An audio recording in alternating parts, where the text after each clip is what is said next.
Anniston, we're back. Ready? Okay. All right. So with a life blueprint interpretation, what I'll do first is just give you a quick little overview about this form of numerology. I'm going to share my screen with you so you can see your specific life blueprint. And then I'm going to take you through all of the different numbers, explain the different energies. And this is meant to be interactive. So I will be talking with you and asking you questions. And because, we are all unique, we all experience these energies a little bit differently. And so it's good to have for this to be a conversation. Okay. I'm But up for please speak that. up if you have any questions as we go along. Okay. Okay. So just to give you a brief overview of this form of numerology. Obviously, numerology is the study of the energy of numbers. It's been around. It's probably the first self-help method known to man. Well, And it's believed that sound creates. Okay. So when we start talking about things like your birth name, the tonal qualities of that sound actually are creating, and they're attracting specific experiences to you. So when we look at your birth name, it's a very significant name. We believe that, or I believe, and people that study numerology believe that as souls, before incarnating on Earth, you would have put together a plan. Okay, we wouldn't have just come here with no idea of where we were going and what we were going to be doing, because there's so much to learn. There's so many experiences to be had. So you would have put together somewhat of a plan. I refer to it as the blueprint. You'll hear some people call it a soul contract. But this blueprint is essentially then embedded into your birth name, nicely wrapped in a nice little package that you take with you when you incarnate. And that birth name, then, that's whatever's written on your birth certificate, is what is creating the bulk of your energetic experiences. So I do have some people that will, ask questions about, well, what if I was adopted, or I changed my name when I was married? And yes, that does play into it, but still, even if you didn't use the full name very often, it still is what we have found to be the most impactful interpretation of what your energy is going to be. Okay. it's connected to you. So what I'm going to do is I'm going to share my screen with you, and then I want to talk you through or kind of explain what you're going to be looking at. Okay. So here you are. This is your full birth name, correct? Yeah. Okay. So this is a soul contract chart, a life blueprint, whatever you want to call it. But this is what we use in this form of numerology. This numerology is based off of the Hebrew alphabet. And so it's a very pure form of numerology. And the whole goal is to really get at, on a soul level, what it is you came here to do, very specific to you. So while this looks very similar to the Star of David, obviously we recognize that, most of us do, it's actually two triangles superimposed on top of each other. So when we come here as souls, we incarnate into physical bodies, but we are still spirit. So there are certain aspects we want to learn on a more physical level, and there are certain aspects we want to experience on a more spiritual level. So the triangle that's facing down represents your physical aspects, energetic aspects, and triangle facing up is the spiritual. The physical aspects is what we usually start with, because it's what we typically experience first in life. Most people will be experiencing the energies of their physical aspects up until the age of, I would say, 35 to 40, and they'll start to transition more into their spiritual aspects, i.e. the midlife crisis. So we sometimes you see, and people are, I don't know, why are my priorities changing? What happens? But for those notes, but I actually am finding, though, that a lot of my clients are starting to experience the spiritual aspects much earlier in life. And so, we start out with these karmic or challenge issues that we start to see. I like to call them the challenge themes that we all have in our life, that we, if we really look, we can see patterns of things and experiences that might have been challenges that kind of show up in different ways and forms. So we'll talk about your challenge first, but once you move through the challenge, then, or you start to move into your talents, you can really start to develop those, because we've all brought gifts to develop and share with the world. No one, when people say, I don't have any gifts, yes, you do. And You brought specific gifts that are unique to you, that you are meant to share and to develop. And sometimes though, just being aware of them activates them in a way that is very, that you might not have if you didn't become aware. And then we'll move into your goals. Now, keep in mind with goals, just like when you make goals for yourself, it's typically not something that will come very easily for you. It's something that you're going to have to work at. That's why it's called a goal. It's something that you want to achieve. So a goal, any numbers we see in a goal aspect are going to be, kind of 50-50 of more of a challenge. And then you also get some of the positive aspects of the number. All numbers have a positive and a negative side. And the challenge and the karmic aspects right here, it's mostly the negative side of the numbers you're going to experience versus the talents is going to be, I would say, 85 to 90% of the positive side. But the goals, it's pretty much split in the middle. And then your soul destiny. This is the number. This is kind of the cherry on top of the cake. It's what you're really working to. And once you've worked through these aspects, that's where you're really going to see this number take it into account. Do you have any questions before we get started? Not yet. But okay. Wow, I'm processing. I know it's a lot. It's a lot, but it's okay. That's what I'm here for. I can explain it to you. Okay, so we're going to go ahead and get started with your physical karma. And this number right here is a 12-3. All numbers also have a symbol that go along with them because some people are more visual energetically and will actually, just looking at that symbol will kind of get a better understanding of what the number is. So in a karmic aspect, a 12-3 is generally someone who is, I like to say, they are the busybodies of the world.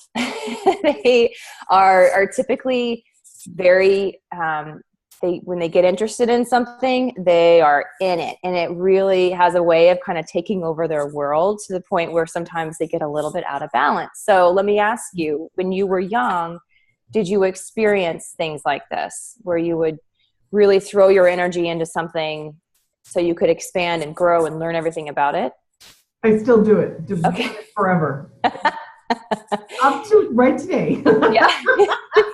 Yes. And some people will start to manifest so imagine you have this interest, say it's photography, and photography is something that you just fall in love with and you want to, but you're not okay with just learning how to work the camera. You want to learn everything about it. You want to Google it. You want to research.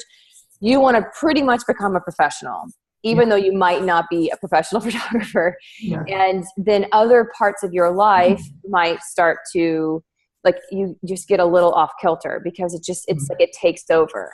Yes. So the goal of this number is to find that balance, and not just between, work-life balance. It's all about finding balance between physical and body, spiritual, sexual, of really finding how to live in this world and not constantly just be jumping from, one thing and put all your energy into it, and then the other thing and put all your energy into it, but learning how to find the balance.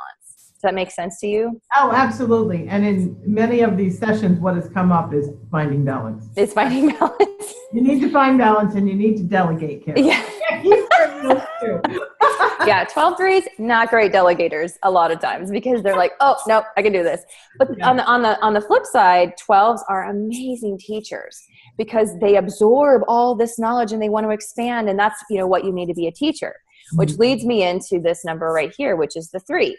So the 3 is about communication. And in a karmic position, it's generally also has to do with a lack of self-worth, because in order to be a good teacher, you need to be able to feel worthy of being listened to feel worthy of teaching other people, right? So what we typically see with a 3 is someone, especially from in a physical karmic aspect from a young age, maybe dealing with some lack of self-worth issues, whether that come out in relationships. So what was your experience like? Exactly that. Okay. Until probably I started awakening forever. Okay. It's right to the point that it brought me to codependency. Yeah. Yeah. Yeah. Threes can have a hard time, especially if I see them in the spiritual service charging for their services, or charging enough for their services, because again, it comes down to the whole self-worth issue, right? Right. So, the key is when you start to identify that is to make sure, and again, this might be an aspect that you've really worked through parts of it. Obviously, I believe where you are today, I don't think you would have been able to get there from a self-worth issue if you weren't able to put yourself out there, right? Oh, exactly. In terms of writing your book and starting this website.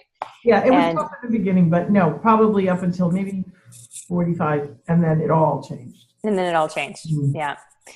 So, the key is with this number, when you start to see it creeping back in, it is, and I'm sure you've heard this from the other practitioners, slow down. Just allow yourself, like meditation is so important for 12-3s because it allows yourself to feel what is causing you to just be doing. Where is that coming from? And is it coming from a place of deep unworthiness that maybe is even on a subconscious level? And if so, like allow yourself to be there and to feel it and to acknowledge it and say, you know what, I don't have to always be doing and producing and, in order to feel worthy and to feel like I've earned my space here. I mean, it's one of those things. So yeah, it's probably the hardest thing for 12s to do is what you're supposed is to slow down. Take a breath. Okay. That's right on though, Anniston. The part of it, okay, just got to do, or I'm not. Yeah. And I even said that in my book. That's actually mine. Like, I'm not even worth being roaming around the planet. It's yes. right on. And then, okay, maybe I am. Yeah. Oh, okay. Yeah. And once you get through it again, and this is something I find that it's our karmic aspects that a lot of time are what we wind up teaching to other people of how, you will probably teach a lot of people that are similar to you or have some of these similar aspects of how to get through that unworthiness and to stop doing and to find the balance and really then be able to share it with the world in a balanced way. Okay. So if we move down into your talents, talents are great. They act as almost like a fulcrum. They can help you work through your karmic issue, and then they can help you work through your goals. And it all depends on kind of how strong of a number they are.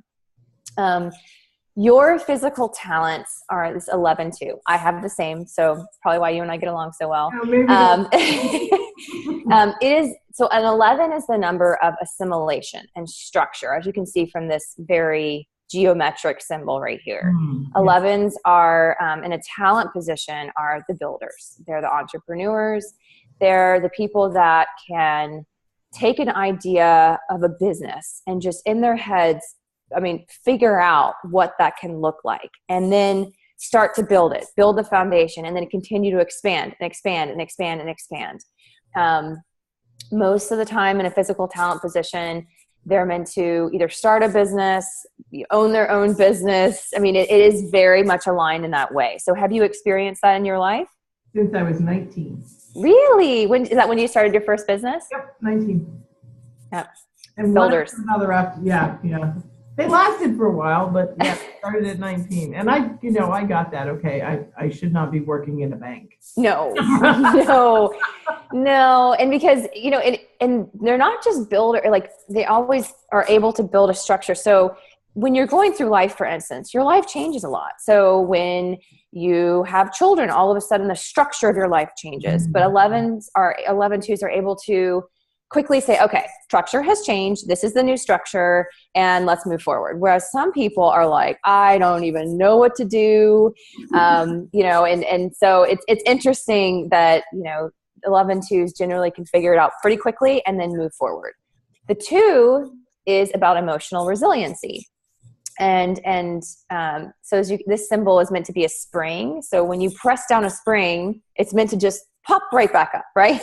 So very emotionally resilient, which you kind of need to be if you're going to be in business, because there's going to be times where it doesn't always work the way you want it to. But not only in business, just in life. If you suffer from, I know you've had quite an journey, and you've had loss, and you've had love, and you've had loss, and you've had, and 11-2s in a talent position are able to bounce back. and to keep moving forward. But they're also very objective and able to decipher between what is their truth and what is not their truth.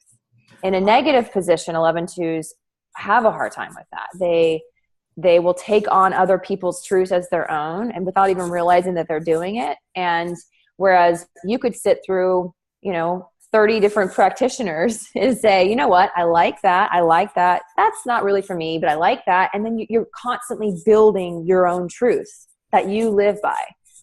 You see what I mean? Yeah. So it's a talent, which is great. And not everyone has it. Do you have any questions on that? That's so interesting. Yeah.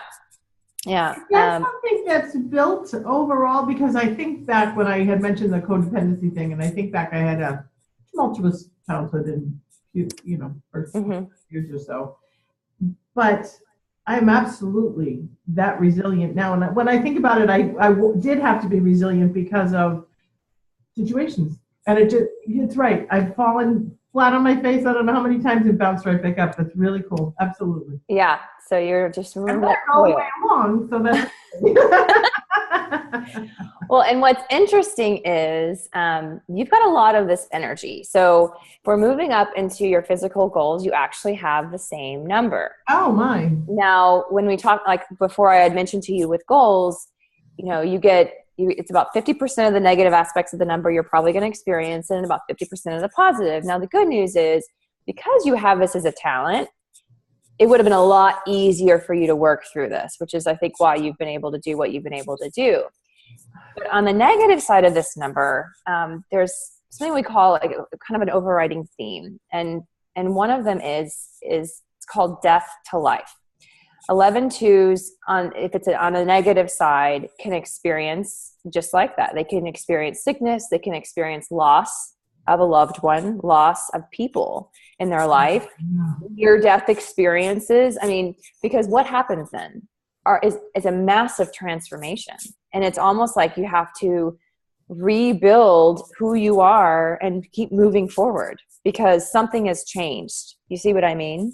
So I think it's really interesting for you, especially knowing what I know about you, and I don't know everything, but the fact that you have had a very unique experience with death, but not dying, and then soul. You know what I mean? Like in terms of a walk-in, and probably way more so than anyone else I've done a reading for. I can tell you that. So I think that is very much part of this is learning and understanding, really valuing life but also understanding life for what it really is, which in essence then does make you very emotionally resilient. Because if you don't, then you can kind of be left, like twos in a negative aspect can be very hypersensitive. They can almost be put into shock, like when someone, if something really bad happens in their life, or something that's not as bad, but it just was unexpected, it can really send them into a state of shock. And they'll take on all kinds of, emotions from everyone else around them. But again, because it's a talent for you, I think that it's probably helped you work through that a lot. Oh yeah, there's no shock. There's just, all right, Carolyn, you have 20 minutes to cry. And then let's move on. So that's, I think, that's where I feel like, so obviously again, having this 11-2 in a physical goal, you're a builder, you're an entrepreneur, you are meant to build businesses, to build your own structure for your life and a way to live. Forget what everyone else is doing, and even if it doesn't make sense to everybody else, that's really what. And it doesn't. Probably not, but you know what? You're doing exactly what you set out to do. So hats off to you. That's great. Very cool. Very cool. Okay, so let's move into your spiritual aspects. And we'll start with these 7s down here with your karmic spiritual aspects. Okay, so 7s are all about working with the heart. And typically, as you see here, this symbol, it looks almost like a chain, right? Almost like a chain fence. And 7s are meant to be like the link that unites. And it's also about integration. It's about imagine you are, you have many aspects of yourself, and it's about integrating it all into one. Yeah. Sevens typically from a young age, or at any point in their life, will have suffered from some sort of a broken heart, or something would have happened to trigger the program to make you believe it's not safe or it's not okay to really show the world who you are. Sevens are very good at hiding certain aspects of themselves. They are a lot of actors and actresses will have a lot of 7 energy. Politicians will have a lot of 7 energy. Not to say that it's bad. I mean, I'm just saying I have a lot of 7. It's my dominant number, so I know it very well. It is what happens is like you start to fracture certain parts of yourself off to almost to the point where you're not really 100% sure, really fully all the aspects of who you are until you're ready to look at them again. So 7s are really good at hiding. They're good at putting masks on. And because this is in a spiritual aspect, I would say you would probably feel it. I mean, you might feel it in different aspects of your life, but in terms of maybe hiding at certain points of your life, some of the spiritual aspects of who you are. And does that make sense? I think I probably did that for many, many years.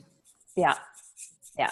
It's very easy to do. And so the goal is to integrate all aspects of who you are, and then just to put that 100% authenticity out. And what's amazing is that 7s it's the most attractive energy in the system in terms of literally being magnetic.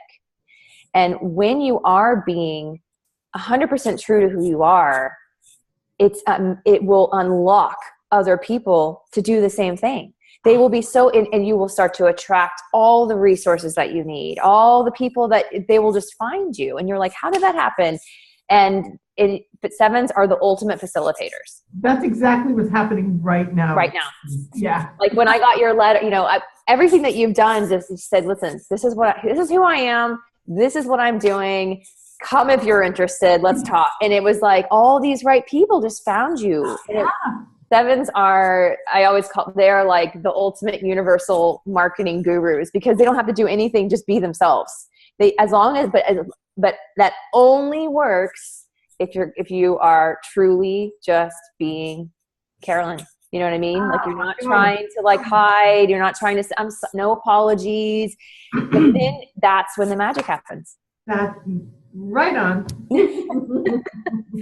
Yeah. So, and it allows people to connect with you and to feel like, you know what, I feel safe in her space to do the same. And she's so authentic. I want to be, why am I not authentic? So it will give courage. And I think it's part of it. Yeah. I think especially in the spiritual world that we're in, and at this time, it's so important to surround yourself with people that are, that just are putting themselves out there, being courageous. And then when you do, you just get a lot of people that are saying, you know what, me too, me too, Exactly. me too.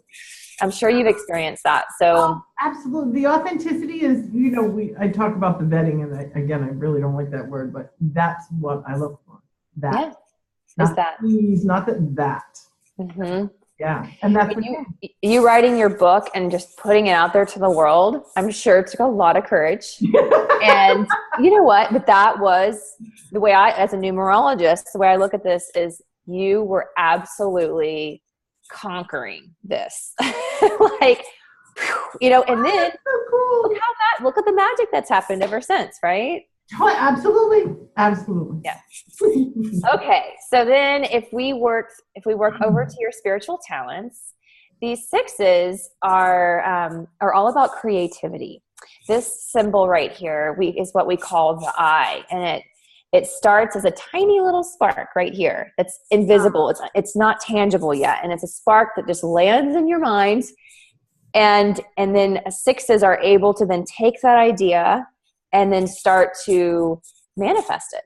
And they have the so 6s are brilliant because there's a lot of very creative people, but 6s are very focused in a talent position to the point where they can blend the creativity with the focus and then can actually bring things into manifestation. I love that. So, I mean, I'm guessing, I mean, obviously because in order to be in business the way that you have, you have to be able to say, okay, so here's this great idea, but how am I actually going to bring it to fruition? And you've got to be able to move through A, B, C, D, E, and stay organized. And then once it's complete, it's like this amazing feeling. Sixes are usually not very good. Like they don't like when a lot of things are left undone. It probably gives you a lot of anxiety. It's unnerving, yes. It's unnerving. But as long as you have a plan and you've got it organized, then you can function. But if you feel like it's just, you kind of let a project go, and it really can affect sixes more so than maybe other people. Sixes are, again, great in business. They're very adaptable, relatable. They're like the chameleons. So people trust them, really good in networking and socializing and just relating to all different kinds of people. They're very powerful and catalytic as well. And in a spiritual talent, typically, so if we saw sixes down here in this physical talent, then I would say you probably want to do more creating, like actually physically. Whereas in a spiritual talent, usually they want to go into more of a healing spiritual business. That's where they're going to find their joy, which clearly you are. There it is. Yeah, there it is. There it is. Okay. So do you have any questions on that? Just one, Anniston. So the part of the, pardon me, the creativity with the organization is really what that is, isn't it? Mm-hmm. Yes, it is. Oh my God. There are other numbers that are incredibly creative, but they sometimes suffer from being very ungrounded in terms of being able to actually ground those ideas and make them into something. It's one thing to be able to get this inspiration and be connected and get this intuition. Totally different thing to be able to then actually put it into, sixes are the doers, like just like a 12-3, like but they can focus, they use their focus. I call it like the superpower. Focus is a superpower, and sixes know how to channel that focus, because once you can focus in on something, you can create anything you want. And sixes just inherently know that. That is so cool. That is absolutely right too. Yeah. So your talents are perfectly aligned for, everything that you're doing now. And you're definitely, answering that call, which is great. That's so cool. Yeah. So if we move up here to your spiritual goals, these eights, again, it's a goal. So you'll have some challenges with it, as well as being able to reap some of the positive rewards as well, until you've kind of worked through it. Eights are about grounding. They're about really being here. Most people that have eights, high frequency souls, maybe in a past life didn't live very close to society. They, might have been outside of society, just dealing with animals and other high frequency, nature. On a mountaintop. Yeah, exactly. But eights are here to really ground in. And when I say ground, I mean being present, allowing yourself to feel the breadth of human emotion and not just think that's what that probably should feel like. You see what I mean? So there's a difference. Mm-hmm. Eights sometimes have a hard time. It's weird with emotions. Like this is a symbol which looks somewhat like an amoeba, and it's this amoeba. It's like this spirit trying to find the boundaries. Like, what are the boundaries here of emotions? So they'll either put up an emotional wall to where they will only let people get so close, and then, but they always have this barrier where they don't have to deep dive into the really deep emotions, or they swing the other way and they're way too involved in, like, say, other people's emotions. Like, where if something's happened to somebody else, you would think it was happening to them because they just take it all on, and so where would you say you kind of fit there? In the taking on the emotion? Like, would you say you're pretty balanced when it comes to emotion, or that you would avoid it at some points, or that you tend to get a little bit too involved or too? I definitely don't avoid it. Okay. But from the standpoint of other people's emotions and taking those on, I used to do that all the time. I do not do it anymore. So you found your boundaries. Yes, found the boundaries, and now it's just, okay, I don't give a rat's ass when anybody thinks this is who I am and what I'm going to do. Right. No, absolutely. And that's good. And that's what it's all about. I mean, it's about connecting and about connecting with other people. So it's really important. Well, maybe that's not so good for me then. No. It's good.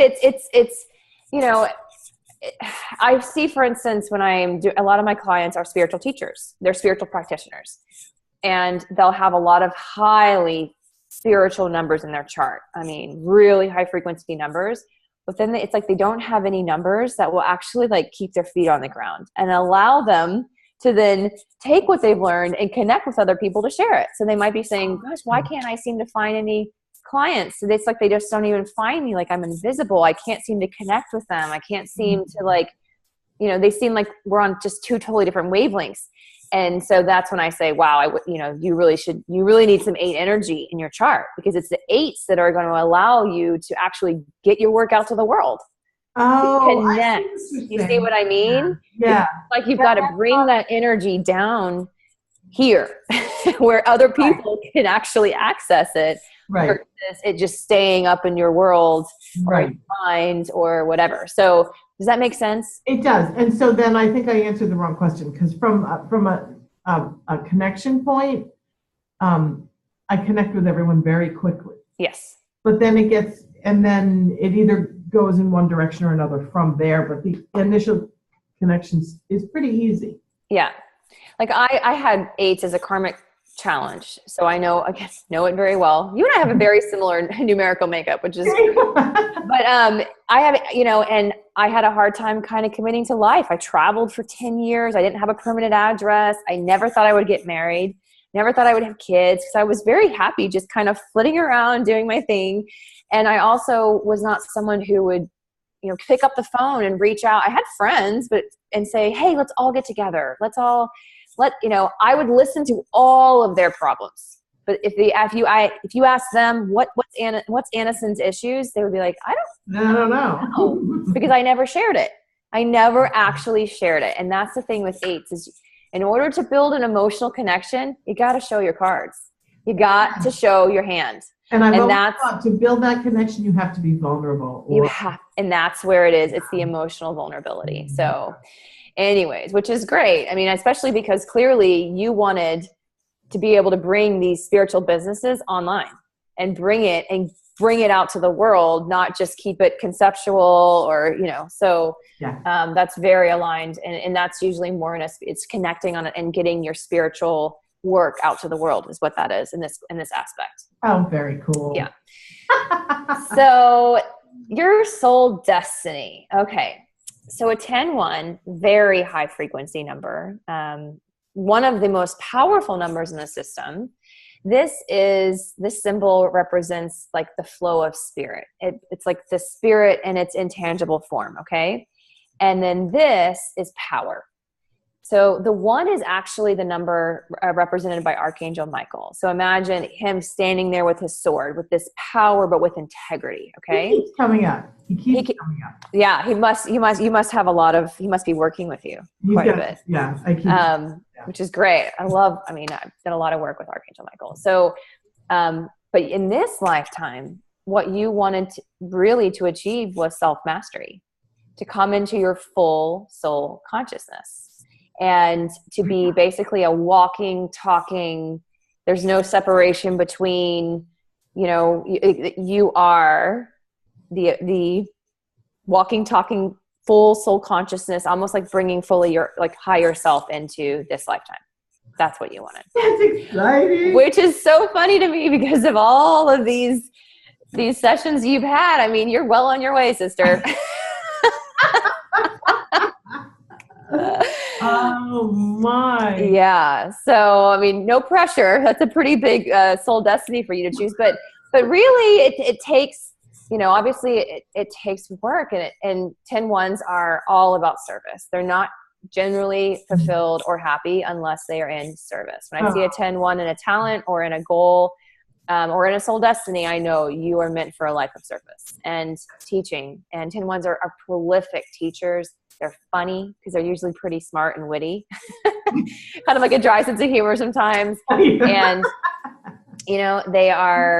they're Robin Williams had 5 10 ones in his chart. Oh, wow. 5 10 ones. But he was so but how many people in this world just loved him, right? He was such a high frequency. I think that he used laughter to connect with people because he couldn't, it's like his mind worked in ways that nobody else's did. Oh, yeah. So for you, obviously it's you're doing what you're, doing, continuing to do what you do, which is being of service and working on yourself to the point where you're just constantly moving towards reconnecting with your true essence, but here, and then acting as a teacher for others to do the same.